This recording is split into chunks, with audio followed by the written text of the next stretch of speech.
go back to the 90s! Boom shakalaka! My calculations are correct. When this baby hits 88 miles per hour, you're gonna see some serious shit.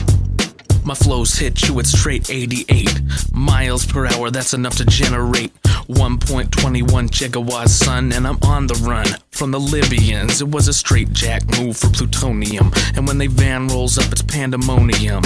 1:18 a.m. at Twin Pines Mall is when I can pinpoint my total downfall. Now they say that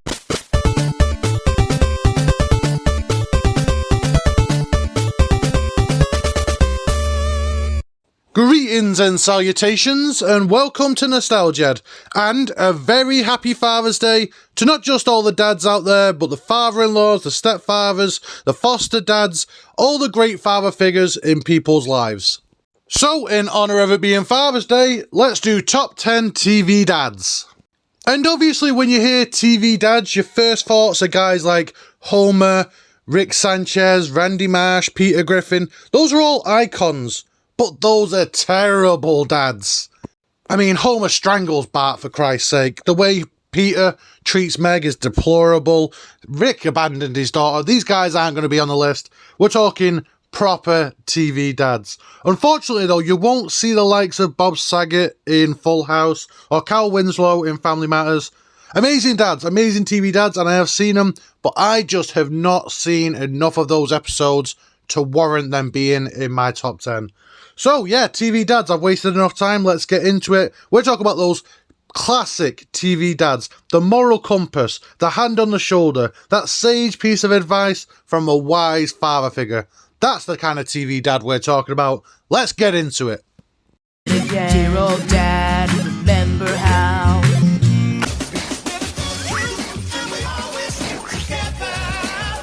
We all know and love Goofy. But many of us won't think of Goofy as a father first. But for those of us that grew up in the early 90s watching Goof Troop, he was the sweetest dad. What an amazing dad he was to Max, and also a great uncle to Debbie. Not the wisest dad you'll ever see, but Goofy Goof makes up for it with his sheer enthusiasm and effort. What a great way to start off this list. Goofy comes in at number 10. Let's move on. Old dad, remember how? I've been sitting on. If you've previously seen my top 10 Disney shows, you'll know what the dinosaurs means to me. And Earl is such a throwback. And not just because he's from the Jurassic period. Very much in the vein of a Mr. Drummond from Diff'rent Strokes, or an Archie Bunker from All in the Family. A true hard-working dad who always has time for the family, even with the amount of abuse he used to get off baby Sinclair. Not the mama, not the mama. And we have to take a moment to talk about that final scene, when he's giving that speech to his family about facing the end of the world. Oh my god, tears were rolling. Old dad, remember how? I've been.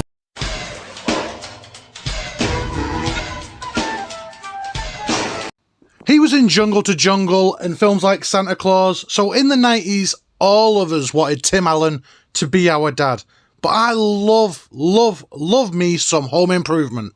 Now that I'm a dad, I relate to Tim the Toolman Taylor so much. I mean, he's a man who always tries but always fails when it comes to fixing stuff. But when it comes to being a dad, Tim the Toolman Taylor has it hands down. The guy is an icon. Dear old dad, remember how? Here is one that no one outside of Britain will have heard of. And in fact, most British people have never heard of Stressed Eric. Eric Feeble, a man who is divorced, a single dad who has the worst luck in the world. He's constantly mocked by society, including his neighbours and his work colleagues. But at home, he is a hero to his kids. Claire, his daughter, she's allergic to practically everything. And Brian, well, Brian's just super dense. The lengths this man goes to make sure his kids never go without or ever find out just how close to the breadline they actually are is truly heartbreaking. I implore everybody, all the episodes are on YouTube, go and watch it. You want an example of what a great dad Eric is? Go and watch the Jim Carner episode. your heart will melt and you will love Eric as much as I do. Dear old dad, remember how? I'm a bun, I'm a bun, I'm a tasty, tasty bun. See, I can reference current shows as well. I'm not some old dinosaur. In all fairness, the only reason why I know what Gumball is because I watch it with my kids. But the star of the show is not Gumball, it's not Darwin, it's my boy, Richard Watterson. I love this guy so much because he's just like me. He's a big kid. He's almost play acting at being a dad by doing what he thinks other dads do. And I can relate to that so much. Sometimes you just want to keep up with the Joneses. You want to act like the other dads act. But being a big kid is what makes him. And it's a reason why we love him. He is the funniest dad on this list. Those of you that have not seen Gumball, go give it a chance. You'll agree. Richard Watterson, he steals the show. And he is a great dad. Dear old dad, remember how? Doofenshmirtz Evil Incorporated.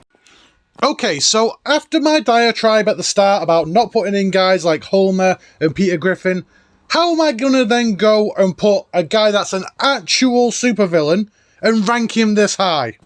Because a villain he may be, but an amazing dad to Vanessa he is. If you actually watch a fair bit of Phineas and Ferb, they go into Doofenshmirtz's history and how badly his parents treated him and how now he devotes everything he does to his daughter. He is truly a great character. On the surface, he is just silly and a fall for Phineas and Ferb. But if you actually look at his history and what he does with his daughter Vanessa, there is a really sweet character in there. Say what you will about him being a bad guy, but no dad puts in the effort like Dr. Heinz Doofenshmirtz.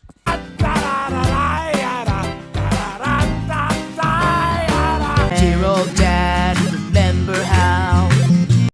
There are some amazing dads and father figures throughout Rugrats. Chaz Finster, you got Stu's brother Drew, Howard DeVille, Randy Carmichael, of course Grandad Lou, but I had to go with Stu Pickles. Anyone who has seen that series 3 episode, Stu Gets a Job, you know why Stu Pickles is in this list. The whole world expects Stu to wear a suit, go to the office, be miserable and pay his bills. Stu is my guy. He says bollocks to that. Stu is an inventor, and that means he can provide for his family and spend time with his son at home. This was in the early 90s, and Stu flipped it on his head. He wasn't going to let people define to him what being a dad was. He was going to do what was best for his family. What a guy. Dear old dad, remember how? I Found my happy place. I'm like a British lady in my garden, and my plants agree. I love Bob's Burgers so much, and I never get a chance to talk about it on this channel. With it mostly being 80s, 90s and early 2000s based, it never comes up. But if I'm doing a top 10 TV dads, Bob Belcher has to be on it. Bob makes the best of the hand he is dealt.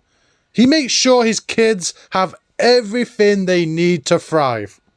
The thing that makes Bob such an amazing dad is all of his kids, Gene, Tina, Louise, they're all so different. But Bob thrives in every situation. He encourages Gene's music. Tina, she's transitioning to womanhood and does her writing. And the way he connects with Louise, the tearaway, is inspiring.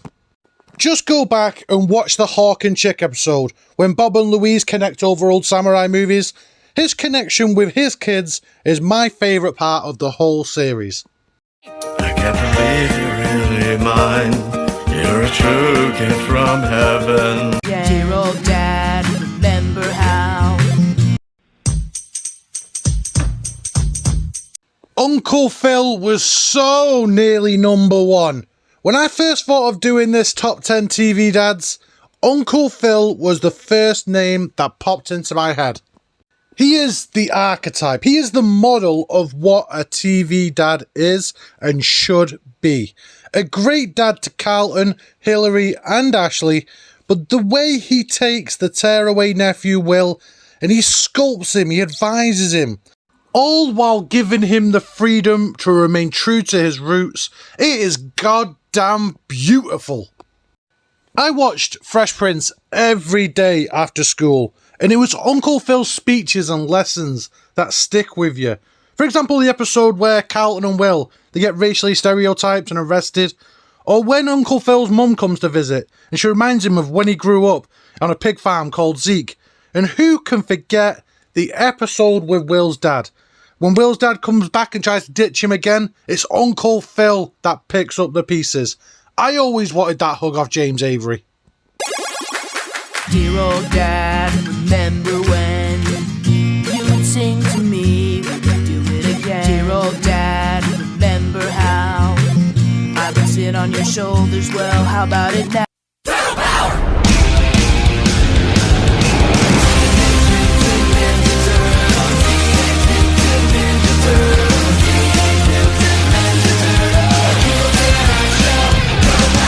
I am sure none of you saw this coming as number one, but like I mentioned, dads come in all shapes and sizes. And yet, in this case, he's a rat that raised a bunch of genetically altered turtles in a sewer that became a team of cry-fighting ninjas. And I mean, I just summed up why he's number one TV dad of all time right there in 2 seconds. He's a single dad raising 3 kids that aren't even his own species. You want more?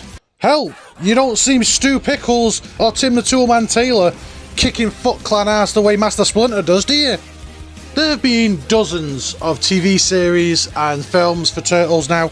You know me, I'm a 90s kid, I love the late 80s, early 90s series. But whichever is your favourite, Master Splinter is an awesome dad throughout every series, every film. He is my all-time favourite TV dad.